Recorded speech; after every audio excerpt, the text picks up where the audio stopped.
He's running an IL-legal garage party. Arrest him now!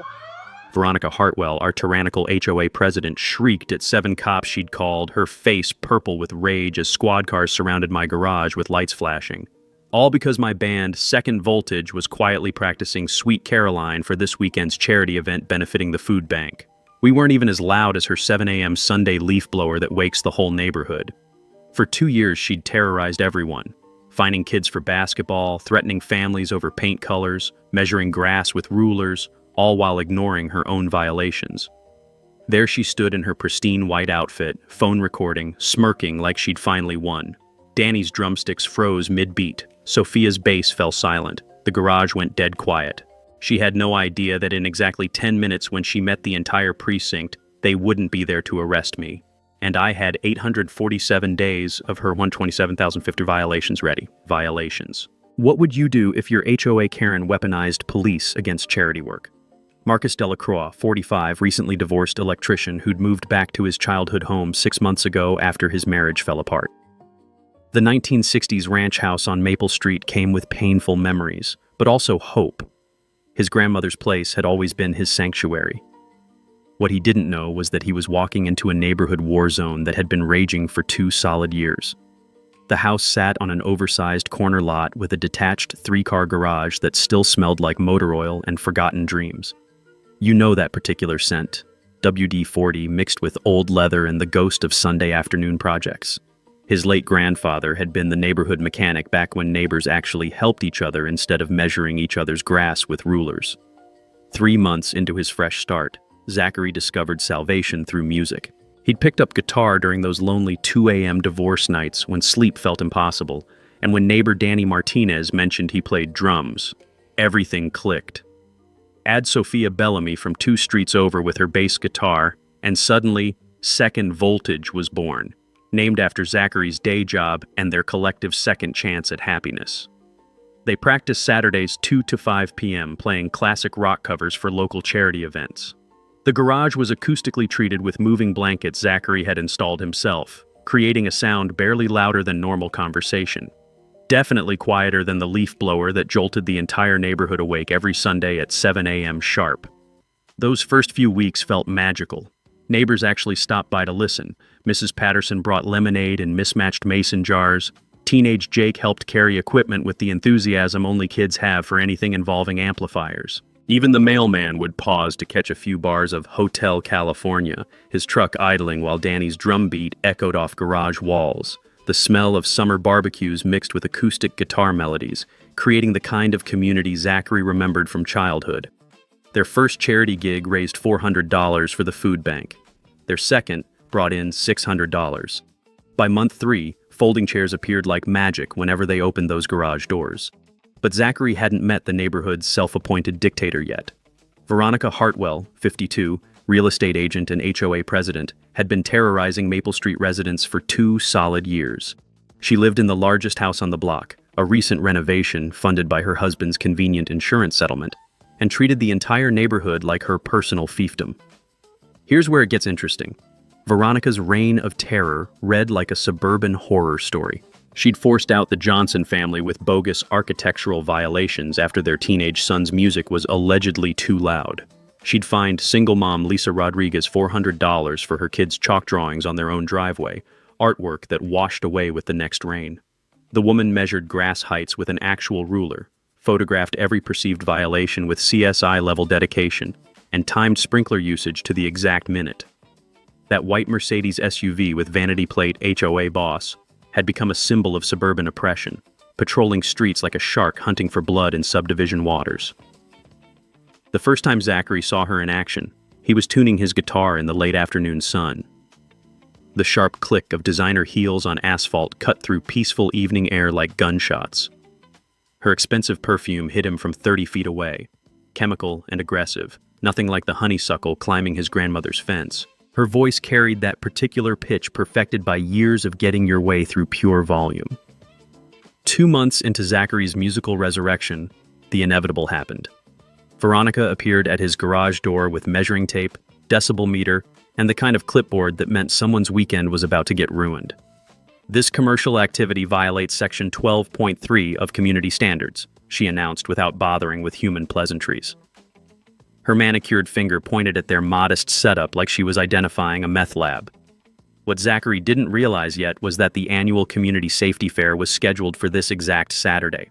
Police, fire department, and city council members would be arriving in just hours. A timing coincidence that would turn Veronica's next move into the spectacular mistake that would end her HOA career forever. Veronica's first move was textbook psychological warfare, death by 1,000 paper cuts. The morning after she'd discovered our garage band practice, Zachary woke up to find 5 separate violation notices tucked under his windshield wipers like parking tickets from hell. Grass height exceeding 3.2 inches, recycling bin placed 6 hours early, garden gnome deemed architecturally inconsistent, vehicle parked 2 inches too close to his own property line, and the crown jewel, unauthorized gathering in his residential garage. Total damage, $375 for one Saturday afternoon of acoustic guitar. Marcus stood in his driveway holding the citations, feeling that familiar burn in his chest that meant someone was about to learn a very expensive lesson. The smell of fresh-cut grass filled the morning air, ironic, considering his grass was apparently a criminal enterprise. Mrs. Patterson's coffee pot gurgled next door, the sound of normalcy in a world gone completely insane. But here's what Veronica didn't understand about electricians. We read blueprints, property surveys, and municipal codes like other people read cereal boxes. 20 years of interpreting technical documents had taught Zachary that when someone weaponizes rules for sport, you better make damn sure your own house is bulletproof. And more importantly, you better check if theirs is. That afternoon found Zachary at the county clerk's office, a musty building that smelled like old paper and bureaucratic resignation. Helen, the tired clerk who'd witnessed every property dispute since Reagan was president, greeted him with a knowing smile. "Let me guess, Veronica Hartwell?" Helen pulled out a file drawer thick with complaints. "Honey, you're not her first victim, but you might be her last if you're smart about this." Buried in those yellowing documents, Zachary discovered something beautiful. His grandfather had built that garage in 1962, and the original HOA covenant from 1987 specifically protected pre-existing mechanical workshops and related activities on his exact lot. Zachary had been reading electrical codes since he was 16. Property law wasn't that different. The grandfathered clause meant every citation Veronica had written was legally worthless. But Zachary wasn't just another angry neighbor with a grudge. While researching his own property, he noticed something that made his electrician's brain light up like a circuit diagram. Veronica's pristine driveway, the one she was so proud of after her insurance-funded renovation, appeared to extend beyond her property line on the survey map. Marcus pulled his measuring tape from his truck, old habits from years of calculating electrical runs, 8.3 inches of concrete sitting on city property. He'd seen enough municipal code violations during permit inspections to know this was a big one. The city doesn't mess around with right-of-way encroachments. Snowplows, emergency vehicles, utility access all depend on those boundaries being clear. A quick check of the building permits showed the work finished 847 days ago. Municipal code was crystal clear, $150 per day until corrected. Zachary did the math twice, then a third time just to savor it. $127,050 in accumulated fines, plus removal costs, plus the delicious irony of watching someone who weaponized violations get buried under the biggest violation in town history. The next 3 days felt like Christmas morning stretched into a long weekend. Zachary documented everything with his phone camera, the shutter clicks sounding like ammunition being loaded. The concrete was definitely over the line. No question, no argument, no wiggle room for Veronica's usual intimidation tactics. Meanwhile, her harassment campaign intensified. Danny mentioned Veronica had suggested at the grocery store that he find more appropriate musical outlets. Sophia received a formal letter questioning whether her frequent visits violated guest parking restrictions. Classic bully behavior. Isolate the target by terrorizing their support system. But Zachary had learned something about bullies during his divorce proceedings. They're only powerful when you don't know the rules better than they do. On Thursday evening, he filed his formal appeal with the HOA board, citing grandfathered status and requesting a public hearing. He also slipped a quiet information request to the city planning department about potential right-of-way violations in the Maple Street area. The beautiful thing about bureaucracy is that once you file the right paperwork, the machine starts grinding whether Veronica likes it or not. Friday afternoon brought the perfect setup. Zachary was in his garage tuning his guitar when Veronica's Mercedes cruised past for the fourth time that day. Apparently, surveillance was her new hobby. Tomorrow was Saturday. Tomorrow was band practice. Tomorrow was also the community safety fair, which meant every cop, firefighter, and city official in town would be within 3 blocks when karma finally came knocking. The smell of approaching rain mixed with honeysuckle as Zachary checked his amplifier settings one last time. Storm clouds were gathering on multiple fronts, and Veronica had no idea she was standing in the worst possible place when lightning was about to strike. Veronica's second assault came with the precision of someone who'd clearly perfected this routine on previous victims. Monday morning, 7:15 a.m. sharp, just early enough to ruin Zachary's coffee but late enough to avoid her own noise ordinance violations, she struck with her nuclear option, the city building inspector. Marcus opened his garage to find a tired-looking man in a hard hat standing next to Veronica, who was practically bouncing on her designer heels with excitement. She'd managed to summon Carl Brennan, a 30-year veteran inspector whose weathered face suggested he'd rather be investigating actual problems instead of suburban drama. "Got a complaint about unlicensed repair operations," Carl said apologetically, clipboard in hand. The morning air carried the scent of fresh-cut grass mixed with Veronica's aggressive perfume, a combination that somehow smelled like trouble brewing. "Ma'am here says you're running a commercial auto shop without proper permits." Veronica gestured dramatically at Zachary's grandfather's vintage equipment like she was presenting evidence in a murder trial. "Look at that hydraulic lift, that electrical panel. This is clearly commercial-grade machinery being used for profit." Her voice had that particular pitch that suggested she'd practiced this speech in front of her bathroom mirror. Marcus watched Carl examine the garage with the weary professionalism of someone who'd seen every variety of neighbor warfare imaginable. His eyes lingered on the acoustic guitars, the folding chairs, Sophia's hand-painted Second Voltage charity concert banner hanging between tool cabinets. "Ma'am," Carl said slowly, running his hand over the vintage hydraulic system, "I'm seeing band equipment and some old tools. Where exactly is this auto repair business?" Here's where it got beautiful. While Veronica sputtered about obvious violations and industrial equipment, Carl was conducting the kind of thorough inspection that comes from 3 decades of separating real problems from neighborhood vendettas. He spent exactly 12 minutes documenting everything, took 3 photos, and handed Zachary a business card. "You'll get my report in 5 business days," Carl told Zachary quietly as Veronica continued her tirade. "But between us, I've inspected actual unlicensed shops. This ain't one of them, just a guy with some family tools and a garage band." After they left, Zachary sat surrounded by his grandfather's legacy, feeling something fundamental shift inside him. Veronica wasn't just harassing him, she was weaponizing the memory of family against him, turning his inheritance into fictional evidence of crimes. That crossed the line from annoying neighbor to declared enemy. But here's the mini twist that would change everything. While Carl was conducting his official inspection, his trained eye had noticed something else entirely. During his 30-year career, he'd developed an instinct for spotting actual code violations, and Veronica's property was lighting up his mental warning system like a Christmas tree. The new driveway lacked proper drainage permits. The decorative lighting hadn't been inspected by electrical code enforcement. Those beautiful flower beds sat directly over the city's utility easement, about as legal as building a treehouse on power lines. And that concrete extension Zachary had measured? Carl's experienced eye confirmed it was definitely encroaching on municipal right-of-way. 3 days later, when Carl's report officially cleared Zachary of any commercial activity and confirmed his grandfathered workshop status, it came with an unexpected bonus. Carl had felt professionally obligated to pass along his observations about potential municipal code issues in the immediate area to the appropriate city departments. Sometimes the best revenge is just letting professionals do their jobs. Marcus celebrated by printing 3 copies of the clearance report, one for his files, one for the HOA board, and one for the neighborhood Facebook group that had become an unofficial support forum for Veronica's victims. Mrs. Patterson had started calling it the Underground Railroad for HOA refugees, which made Zachary laugh every time he thought about it.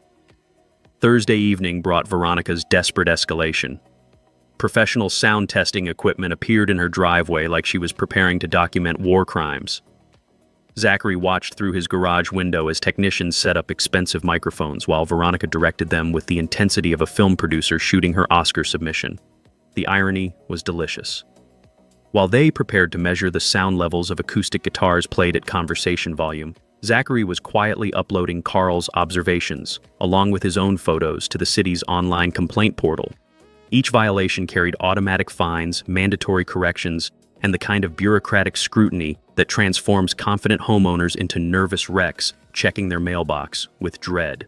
Saturday was approaching fast, bringing with it the community safety fair that would position every relevant city official within walking distance of both their properties. As Zachary tuned his guitar and listened to actual thunder rumbling in the distance, he couldn't help but smile. Veronica had taught him something valuable about warfare. Sometimes the best strategy is just giving your enemy enough rope to hang herself with. Veronica's third move proved that when legal intimidation fails, some people double down on crazy. Friday morning brought her nuclear option. Full-scale social media warfare designed to destroy Zachary's reputation before Saturday's charity concert. Marcus discovered the assault while drinking his morning coffee. Veronica had created a Facebook group called Concerned Willowbrook Residents and was posting dramatic videos of his garage like she was documenting war crimes.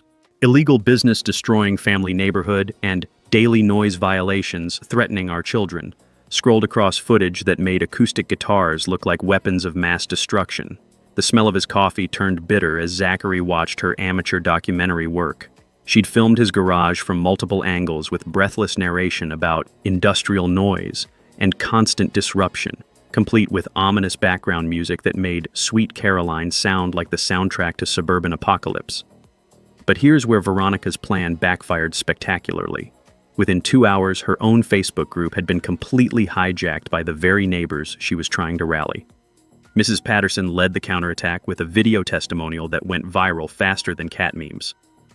"That young man fixed my electrical panel for free during last month's storm and wouldn't take a penny," she declared, waving dismissively at the camera. "Meanwhile, this woman fined my grandson $50 for riding his bicycle on our own sidewalk."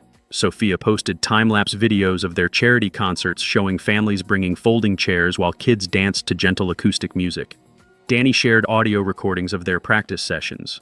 Guitars so quiet you could hear birds chirping and Mrs. Bellamy's wind chimes in the background. The Facebook group designed to destroy Zachary had become a community rally featuring testimonials that read like character references for neighborhood sainthood. Meanwhile, Zachary had been conducting his own investigation, and what he'd discovered was about to make Veronica's social media drama look like child's play. While she filmed conspiracy documentaries, Zachary had been digging through insurance claims and contractor receipts, guided by 20 years of experience spotting electrical code violations and fraudulent work orders. Veronica's insurance-funded renovation was a masterpiece of creative accounting. The claim listed $89,000 in storm damage, but actual contractor receipts showed $51,000 in legitimate work. The missing $38,000 had been allocated to mysterious landscaping and drainage improvements that existed only on paper. Marcus had encountered insurance fraud during his apprenticeship when a contractor tried billing phantom electrical work. Insurance companies investigate discrepancies like bloodhounds following a scent trail, and $38,000 worth of fictional landscaping would trigger the kind of investigation that ruins careers and sometimes involves handcuffs. But the mini twist that sealed Veronica's fate came from the most unexpected source, her own property maintenance records. While researching municipal permits, Zachary discovered that Veronica had filed complaints about her neighbor's landscaping, affecting drainage on her property. The irony was beautiful. She'd officially documented that her expensive drainage improvements weren't working, essentially admitting that the $38,000 insurance claim was either incompetent or fraudulent. Wednesday brought the sound of Veronica's world cracking apart. Zachary heard her screaming phone conversation through his open garage door, something about lawyers and frivolous city harassment and illegal investigations. The city had responded to multiple citizen complaints with the kind of thorough investigation that transforms confident homeowners into people who jump every time the doorbell rings. Thursday evening delivered the perfect preview of Saturday's chaos. Veronica had escalated to hiring private security to monitor Zachary's illegal activities, because apparently acoustic guitars now required armed surveillance. The guard, a tired-looking guy in an ill-fitting uniform, sat in his car outside Zachary's house with all the enthusiasm of someone being paid minimum wage to watch paint dry. Marcus waved cheerfully while carrying his guitar case, earning a confused wave back. The poor guy had no idea he was documenting charity work for hungry families. The irony was so thick it was practically edible. Veronica was spending more money on surveillance than Second Voltage had raised for the food bank. But Zachary's masterstroke was already in motion. While Veronica hired private investigators to watch him practice amazing grace, Zachary had filed his comprehensive complaint with city code enforcement. The complaint included photos, measurements, permit discrepancies, and insurance documentation that would be processed first thing Saturday morning. Perfect timing for the community safety fair. As Zachary checked his guitar tuning one final time, he could smell rain approaching on the evening breeze. The air felt electric with more than just approaching storms. Tomorrow would bring the convergence of every city official within 3 blocks of both their properties, and Veronica had systematically destroyed any credibility she might have had with her social media meltdown. The war had escalated beyond anything she could control, and Zachary held all the cards she didn't even know were in play. Saturday morning arrived with the kind of crisp autumn air that promised either triumph or disaster, and Zachary wasn't sure which side of that equation he'd land on. He was loading his guitar case when Mrs. Patterson appeared at his garage door, clutching her coffee mug and wearing the expression of someone bursting with secrets. "Marcus, honey, you need to know what's happening," she said, glancing around like they were discussing state secrets. "My friend Helen from the county clerk's office called me last night. The city opened 3 separate investigations yesterday, all involving our dear Veronica." The smell of Mrs. Patterson's vanilla coffee mixed with the morning scent of dew on concrete as Zachary set down his guitar case. "What kind of investigations?" "Insurance fraud, for starters." Mrs. Patterson's eyes sparkled with the satisfaction of someone who'd watched karma finally show up to work. Apparently someone, and Helen wouldn't say who, filed a complaint with documentation showing Veronica claimed $89,000 from insurance, but only did $51,000 worth of actual work. Marcus felt his electrician's brain calculating the implications. That missing $38,000 wasn't just creative accounting. It was felony fraud territory. "But wait, there's more," Mrs. Patterson continued, clearly enjoying her role as neighborhood intelligence officer. "The state real estate board got wind that she's been using HOA violations as marketing tools. Every citation she writes creates a 15% property value premium she can advertise to buyers." The pieces clicked together in Zachary's mind like a circuit diagram finally making sense. Veronica hadn't been enforcing rules. She'd been manufacturing violations to boost her real estate commissions. Every family she'd terrorized was essentially a marketing expense for her business. "Helen said that's a massive conflict of interest violation," Mrs. Patterson explained. "Board members can't profit from their enforcement actions. Every fine she's issued in 2 years could be thrown out." Marcus leaned against his workbench, surrounded by his grandfather's tools and the weight of revelation. Mrs. Patterson's information meant every neighbor Veronica had bullied, Lisa Rodriguez, the Johnson family, probably dozens of others, had been victimized by someone who was literally profiting from their misery. "When does this become public?" Zachary asked. Mrs. Patterson checked her watch with theatrical precision. "City Council's holding an emergency meeting this afternoon at 2 p.m. And get this, they're meeting at the Community Safety Fair Pavilion since all the officials will already be here." Through his garage door, Zachary could see early setup beginning 3 blocks away.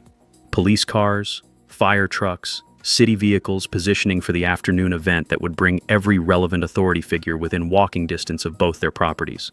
The timing was absolutely perfect.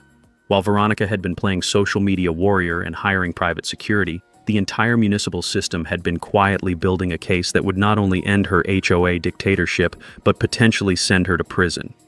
Insurance fraud carried serious jail time. Real estate license violations meant career destruction. And all those illegal citations? Every family she'd targeted would have grounds to sue her personally. Marcus thought about chalk drawings being fined $400, about bird feeders becoming violations, about his own garage being treated like a criminal enterprise.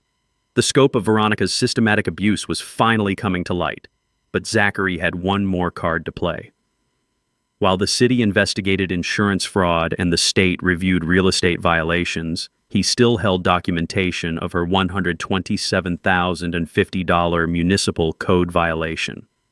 Perfect timing to add property line encroachment to her growing list of legal problems. As he picked up his guitar case and inhaled the approaching storm clouds, Zachary realized something beautiful. He hadn't just been defending his garage band, he'd accidentally exposed years of neighborhood corruption that was about to collapse in the most public way possible. In 4 hours, justice would be served with an audience of the entire community. Marcus spent the next 2 hours transforming his garage into the nerve center for the most satisfying neighborhood justice operation in Willowbrook Estate's history. The smell of fresh coffee mixed with old motor oil as he spread documents across his grandfather's workbench. But this time, he wasn't just organizing evidence, he was setting a trap. The physical setup was crucial. Zachary positioned his sound equipment to face directly toward Veronica's property, ensuring that when the authorities arrived for their investigation, they'd have a perfect view of both his legal garage band setup and her illegal driveway extension. Sometimes the best evidence is what people can see with their own eyes. The beauty of property line violations lies in their brutal simplicity. Either your concrete ends where your property does, or it doesn't. Zachary had learned during electrical inspections that municipal boundaries exist for critical reasons. Snowplows need clearance, emergency vehicles require access, and utility crews must reach underground lines. When homeowners encroach on public right-of-way, they're not just breaking rules, they're creating genuine safety hazards that cities take very seriously. Danny arrived around 10 a.m. carrying his drumsticks and wearing the nervous grin of someone about to watch justice served hot. Mrs. Patterson told my wife about the investigations. Please tell me we're really doing this. Marcus handed him a manila folder thick with documentation. We're doing this, but first, help me set up the visual demonstration. They positioned Zachary's surveying equipment, borrowed from his electrical contractor friend, to mark the exact property boundaries. When city officials arrived, they'd be able to measure Veronica's encroachment in real time. Sophia appeared 20 minutes later, her bass guitar slung over her shoulder and Mrs. Patterson trailing behind like a general assembling her troops. The older woman carried a covered dish that smelled like cinnamon and righteous indignation. "Thought you might need sustenance for the battle," Mrs. Patterson announced, setting down cookies that somehow managed to smell like impending victory. "Besides, I've endured that woman's harassment for 2 years. I'm not missing the finale." The strategy session that followed was part military planning, part group therapy session. Sophia had compiled testimonials from 12 different families Veronica had terrorized, a documented pattern of abuse that would make any city council member uncomfortable. The stories shared a common theme: systematic targeting of working families, elderly residents, and single parents who couldn't afford legal challenges. Danny had researched the Community Safety Fair timeline and confirmed that Police Chief Martinez, Fire Marshal Thompson, and 3 city council members would arrive at 1:30 p.m. for the opening ceremony. Perfect timing for Zachary's presentation during the public comment period.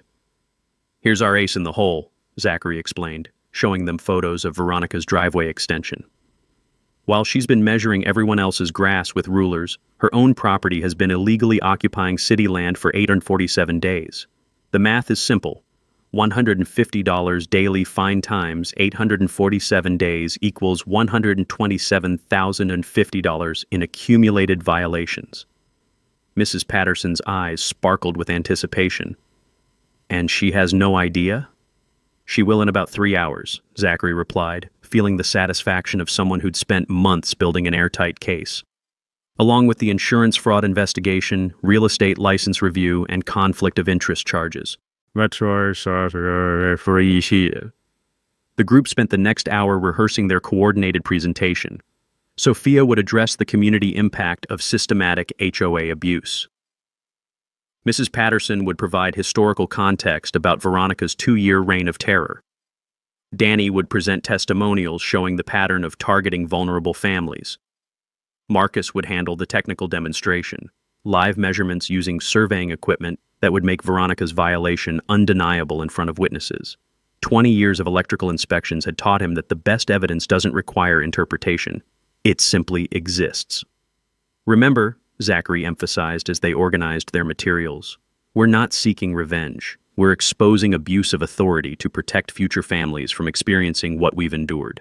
As noon approached, storm clouds gathered both meteorologically and metaphorically. The Community Safety Fair setup was reaching full intensity 3 blocks away, with official vehicles positioning like chess pieces for the afternoon's endgame. Zachary could taste the electricity in the humid air, perfect atmospheric drama for public revelations. His team dispersed to prepare for the confrontation, leaving Zachary alone in the garage surrounded by his grandfather's legacy and the evidence that would end a neighborhood dictator's career. The old tools seemed to approve silently, having witnessed decades of honest work in this space where justice was finally being assembled. Through his garage door, Zachary could see Veronica's house in the distance, her illegal driveway gleaming innocently in the pre-storm light. In 90 minutes, every relevant authority figure would gather within sight of that concrete evidence, and she'd discover that weaponizing harassment against neighbors was about to cost her everything. The trap wasn't just set, it was about to be sprung in front of the entire community. Veronica's final desperate gamble arrived at exactly the worst possible moment. 12:30 p.m., just as the community safety fair was reaching full setup mode 3 blocks away. Zachary was testing his guitar amp when he heard the distinctive screech of expensive tires, followed by the kind of car door slam that suggests someone has completely lost their grip on sanity. Through his garage window, Zachary watched Veronica storm up his driveway, clutching a legal briefcase like a weapon, and wearing the expression of someone who'd decided to burn down the village to save it. "Marcus Delacroix!" she shrieked, her voice cutting through the peaceful Saturday afternoon like a chainsaw through silk. "You are hereby served with an emergency restraining order. This harassment ends now." The smell of approaching storm mixed with her panic sweat as she thrust a manila envelope at him with shaking hands. Zachary accepted the papers with the steady calm of someone who'd been expecting exactly this move, though the timing was more desperate than he'd anticipated. Emergency injunction request. Filed at 11:15 a.m. Veronica was claiming Zachary had engaged in systematic stalking, property surveillance, and coordinated harassment, requiring immediate judicial intervention. She wanted a court order preventing him from attending any public community events, specifically today's safety fair. The legal strategy was actually brilliant in its desperation. No Zachary at safety fair meant no public presentation of evidence.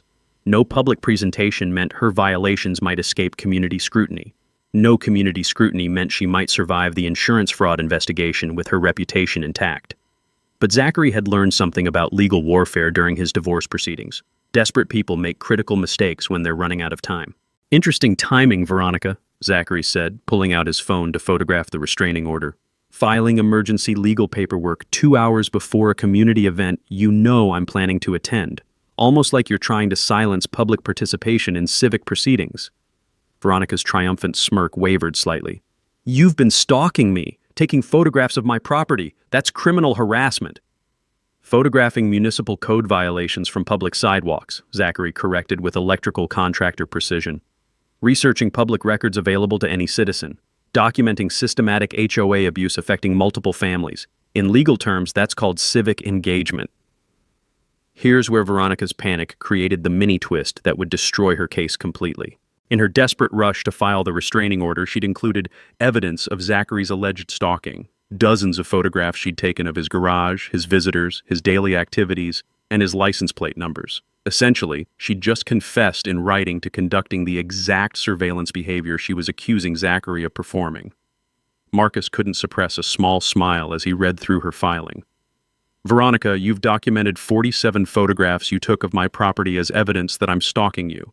You hired private security to monitor my legal activities. You've called city departments weekly with complaints about my behavior. Who exactly is harassing whom here?" The realization hit Veronica's face like cold water. Her restraining order wasn't evidence of Zachary's harassment. It was a confession of her own stalking behavior, complete with photographic documentation and dates. "You can't do this to me," she screamed, her voice reaching frequencies that probably violated every noise ordinance she'd ever enforced. "I run this neighborhood. I decide what's acceptable." And there it was, the public confession that would play beautifully during this afternoon's proceedings. Zachary's phone had been recording since the moment she started shouting, capturing both her admission of authority abuse and her complete emotional meltdown. "Actually, Veronica, you don't run anything," Zachary replied with the patient tone of someone explaining basic electricity to a confused customer. "You're an elected volunteer on a homeowner's board. You serve the community, not the other way around."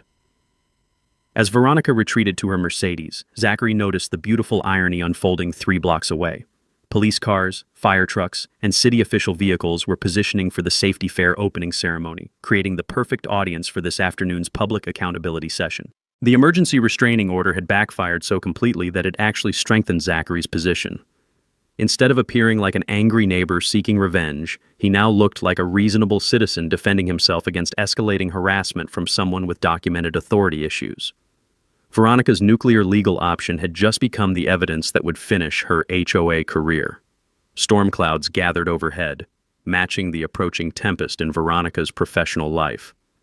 Zachary could smell rain mixing with the scent of fresh-cut grass from the safety fair setup, where every relevant authority figure in town was preparing for an afternoon that would become local legend.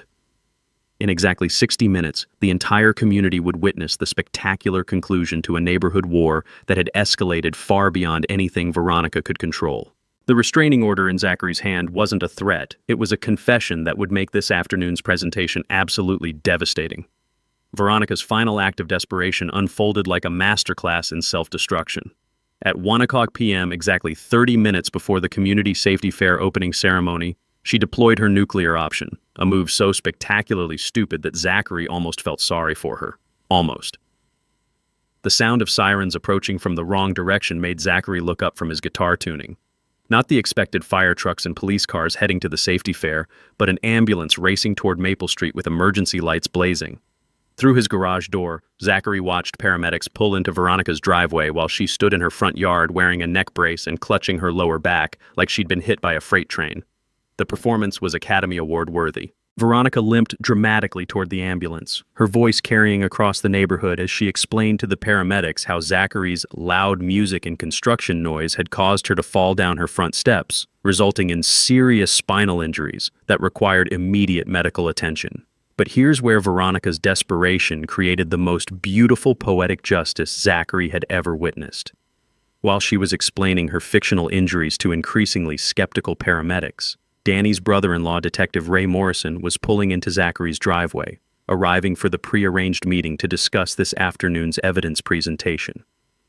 Ray stepped out of his unmarked car, just in time to hear Veronica describing how Zachary's industrial noise levels had caused her debilitating fall at exactly 12:45 p.m., 15 minutes after Zachary had been standing in his own driveway, accepting her restraining order papers in complete silence. Interesting timing, Ray observed quietly, watching the ambulance scene unfold. She's claiming noise-induced injury during the exact time period when I was driving past your house. Funny thing, it was dead quiet. No music, no construction, no noise at all. Marcus felt puzzle pieces clicking into place as Ray continued. Also interesting that she's claiming spinal injury severe enough for emergency medical response, but she was walking normally when she served you those papers 30 minutes ago. I saw the whole thing from my car. The mini twist that sealed Veronica's fate was happening in real time. While she performed her medical emergency charade, Ray was documenting everything with his phone. Timestamps, witness observations, and the glaring inconsistencies between her claimed injuries and her actual physical capabilities. Detective Morrison, Zachary said carefully, would insurance fraud investigators be interested in someone who files false injury claims after their property insurance fraud gets exposed? Ray's cop smile was absolutely predatory. Hypothetically, someone with an open insurance fraud investigation who suddenly develops mysterious injuries requiring medical claims? That would suggest a pattern of fraudulent behavior that federal investigators find very compelling. But Veronica's medical theater was just the opening act. While paramedics reluctantly agreed to transport her for evaluation, clearly not buying her performance but legally required to respond, she was simultaneously posting live updates to her Concerned Willowbrook Residents Facebook group. Assault by neighbor, currently in ambulance after attack by garage band noise. Filing police charges immediately. Community safety fair must be canceled due to dangerous noise levels. The Facebook posts were time-stamped, geotagged, and completely contradicted by the peaceful Saturday afternoon silence that surrounded them. Zachary could hear birds chirping, Mrs. Bellamy's wind chimes, and the distant sound of safety fair setup, but no music, no construction, no noise of any kind. She's creating evidence of her own perjury in real time, Ray observed with professional fascination. These social media posts, combined with the false medical claims, combined with the fraudulent restraining order, she's building a federal case against herself. As the ambulance departed with Veronica still performing her injury pantomime, Zachary noticed something magical happening at the safety fair setup. Word of Veronica's medical emergency and assault accusations had reached the officials preparing for the ceremony, and they were responding with the kind of thorough investigation that suggested someone's credibility was about to be professionally evaluated. Police Chief Martinez arrived 15 minutes early to personally interview witnesses about the alleged assault. Fire Marshal Thompson wanted to discuss the dangerous noise levels that had supposedly caused injury. City council members were asking pointed questions about false emergency reports and their impact on city resources.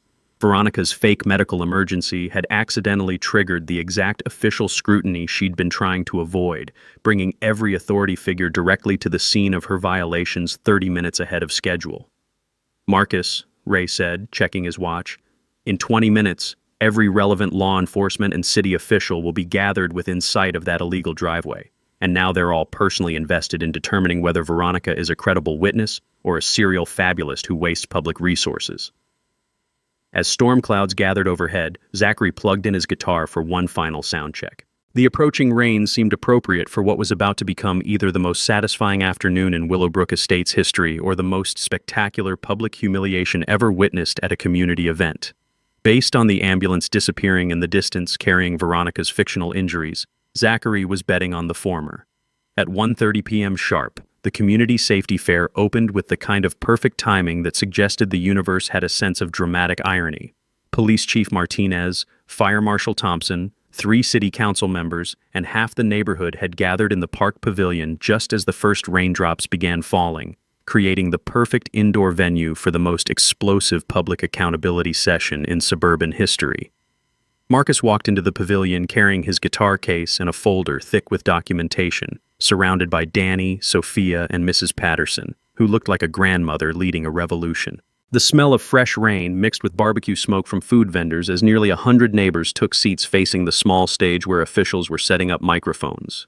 Police Chief Martinez called for order, his voice carrying the authority of someone accustomed to managing difficult situations. "Before we begin our planned safety presentations, we need to address some urgent community concerns that have come to our attention this afternoon." Marcus felt his electrician's steady hands as he approached the microphone, aware that every word would either vindicate 2 years of neighborhood suffering or destroy his own credibility forever. The sound system crackled to life as he began the presentation that would become local legend.